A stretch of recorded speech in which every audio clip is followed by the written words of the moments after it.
স্বাগত জানাচ্ছি আরো একটি নতুন ভিডিওতে। আজকের ভিডিওটি একটু ভিন্নধর্মী ভিডিও হতে যাচ্ছে। আমার পেছনে আপনারা দেখতে পাচ্ছেন যে প্রচুর পরিমাণে শূকরের পাল রয়েছে। যদিও এই মুসলিম কান্ট্রিতে মানে বাংলাদেশে শূকর খাওয়া মুসলমানদের জন্য নিষেধ, বা এই মাংসগুলো কোথায় যায়, এগুলো দিয়ে কিভাবে ব্যবসা করা হয়, বা এই শূকরের কাজের সাথে জড়িত রয়েছেন তাদের জীবন জীবিকা কিভাবে চলে, বা তারা কিভাবে চলে, তাদের কি কষ্টের জীবন নাকি এই ব্যবসাটা অনেক বেশি লাভজনক, এই ধরনের বিভিন্ন বিস্তারিত কিছু নিয়ে আজকের এই ভিডিওটি। দেখতেই পাচ্ছেন এখানে প্রচুর পরিমাণে শূকর রয়েছে, যে শূকরগুলো তারা আপন মনে খাবার খাচ্ছে। এই বাংলাদেশে যদিও শূকর খাওয়া হচ্ছে মুসলমানদের জন্য নিষেধ, মুসলমানরা যেহেতু শূকরটা খায় না, তাহলে এতগুলো শূকরের যে চাষাবাদ হয় বা চাষ করে, তাহলে এই শূকরগুলো মূলত তারা করে কি? অবশ্যই এগুলা দেশের বাইরে বা কোনো একটা সিস্টেমের মধ্য দিয়ে চলে। তাই আমি আজকে আপনাদেরকে এখানে যারা এই শূকরগুলো নিয়ে আসছে তাদের সাথে কথা বলে এই শূকর সম্বন্ধে আপনাদের বিশেষ কিছু তথ্য দেওয়ার চেষ্টা করব। আমার নাম মহাদেব। মহাদেব ভাই হচ্ছে এই টাঙ্গাইল জেলার অন্তর্গত ঘাটাইল থানারই একজন বাসিন্দা, যিনি হচ্ছে আজকের এই শূকরগুলোকে চড়াচ্ছেন। তো মহাদেব ভাই, আমি একটু জানতে চাচ্ছি যে এখানে কত পিস শূকর রয়েছে? মাল আছে 190 পিস। 190 পিস মানে ছোট বড় সব মিলাই? সবকিছু মিলাই। বড় মাল আছে 42টা, আর এই মাঝারি আছে 15টা, আর বাচ্চা আছে আপনার 130টা। আচ্ছা, বলে কি মালিক হচ্ছে তুমি নাকি? না না, মালিক আছে। মালিক অন্য একজন? মালিক আর নয়। আচ্ছা, তাহলে তোমরা এখানে কিভাবে কাজ করো? আমরা মাসে প্রতি 15,000 টাকা মাসে বেতন দেয়, খাওয়ান দেয়। 3 বেলা খাবার দেবে 15,000 টাকা মাসে? 2 বেলা। 2 বেলা খাবার? 2 বেলা খাবার। আচ্ছা, তোমরা কজন কাজ করো মোট? লোক আছে এখন 5 জন। এই শূকর তো বাংলাদেশে খুব একটা চলার কথা না, কারণ হচ্ছে বাংলাদেশ তো বেশিরভাগ মানুষই মুসলিম, তারা তো শূকর খায় না। তো শূকর গুলা তাহলে কি বিদেশে যায়? না, দেশে যায়। যেমন আপনার এই ঢাকার ভিতর আপনার এই খ্রিস্টান আছে, কালীগঞ্জের ভিতরে খ্রিস্টান আছে, যেমন মধুপুরের আদিবাসী এলাকা আছে গারো। জি জি জি, এই সমস্ত এলাকাতে মনে চলে যায়। যেমন আপনার এই ময়মনসিং, নালতাবাড়ি, হালুয়াঘাট, এই পাহাড় অঞ্চলে মানে যে। আচ্ছা, তাহলে এই শূকর গুলা মূলত কেমন দাম বিক্রি হয়? কেজি বাও নাকি কিভাবে? কেজি বাউ যায় আপনার বর্তমান বাজার রেট আছে আপনার 750 টাকা। আর আমরা বাচ্চা আমরা বুঝতে পেরেছি না, আমরা বাচ্চা বেশি। একটা পার পিস বাচ্চার দাম আপনার 6,000, 7,000, 8,000, 9,000। আর বড়গুলা 30, 35, 40। একটা শূকরে কয়টা করে বাচ্চা দেয়? 8টা, 9টা, 7টা, 5টা একবার? এই কতদিন পর পর দেয়? 6 মাস। তার মানে উৎপাদন অনেক বেশি? অনেক বেশি। আচ্ছা, এই যে শূকরগুলো তুমি দেখাশোনা করছো, বা এই যে খাবার খাওয়ানোর জন্য বা মালিকের যে অন্যান্য কষ্ট গুলো যাচ্ছে তোমাদের পেছনে দিতে হয়, তো কেমন খরচ? প্রতি মাসে মালিকের আপনার আমাদের 5 জন মানুষের পিছনে প্রতি মাসে তার 1,20,000 টাকা খরচ হচ্ছে।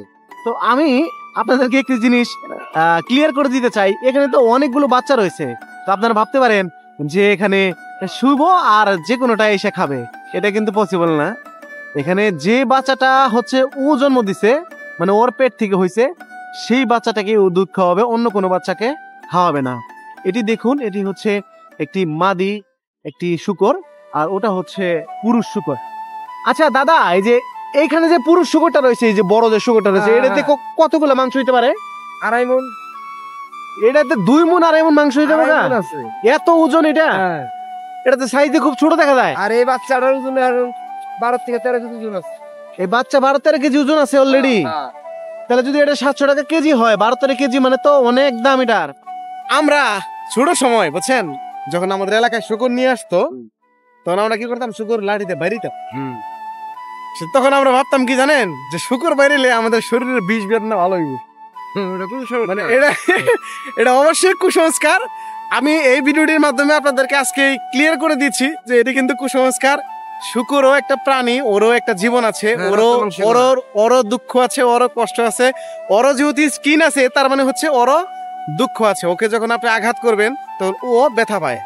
সো আমার মনে হয় যে আর আপনারা এই কাজটা না করলেই ভালো হয়, আমার পক্ষ থেকে সাজেস্ট করি, কারণ এটা হচ্ছে একটা প্রাণী। উনি হচ্ছে আমার বড় ভাই, যিনি প্রবাসে থাকেন, প্রবাস থেকে দেশে এসেছেন মোটামুটি অনেক বছর পরে। ভাই, নাম কি আপনার? আমার নাম হচ্ছে শফিকুল ইসলাম। আচ্ছা, শফিকুল ইসলাম ভাই। আচ্ছা, আপনি তো অনেক দিন পরে দেশে আসছেন, তো দেশে এসে এই যে শূকরগুলো দেখতেছেন, তো এই শূকরগুলো দেখে তো আপনার কি শৈশবের কোনো স্মৃতি বা এই শূকর নিয়ে আপনার লাইফে কোনো স্মৃতি আছে কিনা যেটা বলার মতো? ছোটকালের স্মৃতি ছিল যে আমরা মনে করতাম যে শূকর বাড়ি দিলে শরীরের বীজ ব্যথা ভালো হইব। যদিও এইটা আসলেও আমরা তখন বুঝতাম না, এখন মনে করি এটা একটা কুসংস্কার। কিন্তু হঠাৎ করে রাস্তাতে যাইতেছি, শূকর দেখলাম, অনেক আনন্দ পাইলাম, দেখলাম, উপভোগ করলাম, এইটাই। এই জমিতে খাবারটা খাওয়াচ্ছ, এটা তো আসলে অন্যের জমি, যিনি মালিক তারও না, বা তুমি খাওয়াচ্ছ তোমারও জমি না। তো সেক্ষেত্রে এই সমস্ত জমিতে যখন তোমরা খাবার খাওয়াতে আসো, মালিক কর্তৃপক্ষ কি তোমাদের মানে খাবার খাওয়াতে নিষেধ বা কোনো বাধা বিভক্তি আসে কিনা? না না না, কেউ বাধা দেয় না? না, খেতে যত ঘাস পাতা আবর্জনা হয় সেগুলো খায় শেষ করে তো তার জন্য ভালো হয়, ফসলের জন্য ভালো হয়। নদীমাতৃক দেশ বাংলাদেশ, হুম। বর্ষা হয়ে যায় তখন সব এলাকায় পানি থাকে। যখন এইরকম মানে তোমরা ফ্রিতে খাবার না খাওয়াইতে পারো, তখন এগুলোকে কি খাওয়ায় বাঁচায় রাখে? পাহাড়ে পাহাড়ে তখন পাহাড়ে তো পাহাড়ে কি কি খাবার রয়েছে যেগুলো খায়? পাহাড়ে খাদ্য বেশি, যেমন কচু আছে, আলু আছে, তারপর খেজুর আছে, আমের আটি আছে, অনেক বিভিন্ন কাঁঠাল আছে। আচ্ছা, তার মানে আমরা বুঝতে পারছি যে এই শুকরের যে চাষাবাদটা রয়েছে এখানে খাবারের যে খরচটা এটা আসলে কম।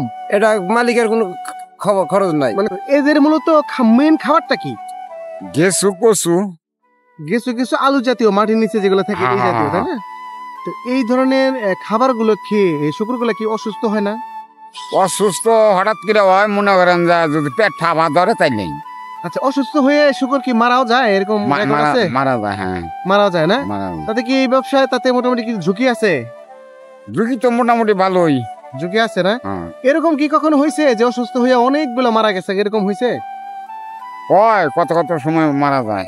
আজকের এই ভিডিওতে আমাদের দেশে যে শুকরের চাষাবাদ রয়েছে তার একটি ধারণা দেওয়ার চেষ্টা করলাম। আপনারা যদি ভিডিওটি দেখে এতটুকু মনে আনন্দ বা কোনো তথ্য জেনে থাকেন তাহলে অবশ্যই আমার এই চ্যানেলটিকে সাবস্ক্রাইব করবেন। আর যদি আপনি ফেসবুক বা অন্য কোনো প্ল্যাটফর্মে দেখে থাকেন তাহলে অবশ্যই ফলো দিয়ে পাশে থাকবেন। দেখা হবে আবারও কোনো নতুন ভিডিওতে। সেই পর্যন্ত সকলের সুস্থতা কামনা করছি। আল্লাহ হাফেজ।